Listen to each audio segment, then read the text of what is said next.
E aí, galera, beleza? O que fazer se o juiz quer citar o réu no processo penal, mas não consegue achar o réu? Ele está em um lugar incerto e não sabido.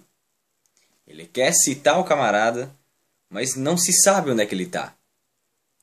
Acontece a citação por edital. A citação por edital, ela deve ser aquela publicada na imprensa, em jornais e tal, mas geralmente ele fica naquele mural do fórum, citação por edital e o nome das pessoas, né? E claro que pessoas que cometem crimes, elas não vão procurar o fórum para saber se foram citadas por edital, né? Então elas não sabem que foram citadas. Então o que acontece? No processo penal, não se pode abrir mão da defesa técnica, o juiz não pode deixar de dar a possibilidade do réu se defender por meio de um advogado e mesmo da autodefesa, do direito de falar nos autos, direito de audiência e tal. Então o que fazer? Ele não sabe que foi citado. Vai poder correr o processo? Não. O processo fica suspenso. Por quê? Porque ele nem sabe que foi citado, então ele não consegue se defender. Só que o Código também diz, Código de Processo Penal, no artigo 366, que ficará suspenso também o prazo prescricional.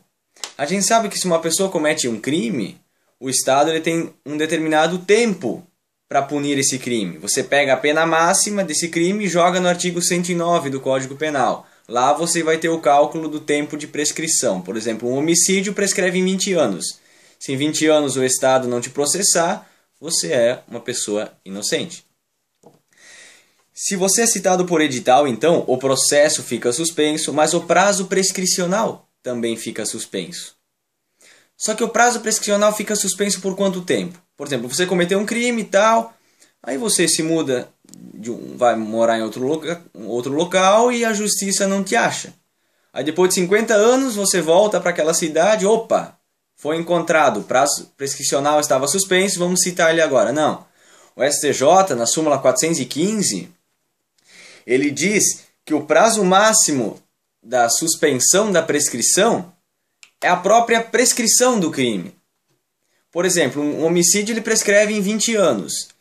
Então, se você não sabe, o juiz não sabe onde está o réu, cita por edital. Processo fica suspenso, prescrição fica suspensa por no máximo 20 anos. Passou 20 anos, não conseguiu citar ainda? A partir daí começa o prazo prescricional. Aí passou-se mais 20 anos, o cara está livre, o crime prescreveu. Então veja só, citação por edital, processo fica suspenso, prescrição fica suspenso. Segundo o STJ, súmula 415, a prescrição, o tempo de suspensão máximo é o tempo da prescrição do crime. O STF já tem julgado, é um recurso extraordinário 460 de 97, não, 460-971 do Rio Grande do Sul, que diz que esse tempo de suspensão aí do processo e suspensão do prazo prescricional seria indefinido, indefinitivamente. Não parece a melhor ideia, né? Melhor seguir a intenção, a orientação aí do STJ. Então o processo fica suspenso e a prescrição fica suspensa pelo tempo de prescrição do crime. Passou-se esse tempo, começa a correr a prescrição. Valeu!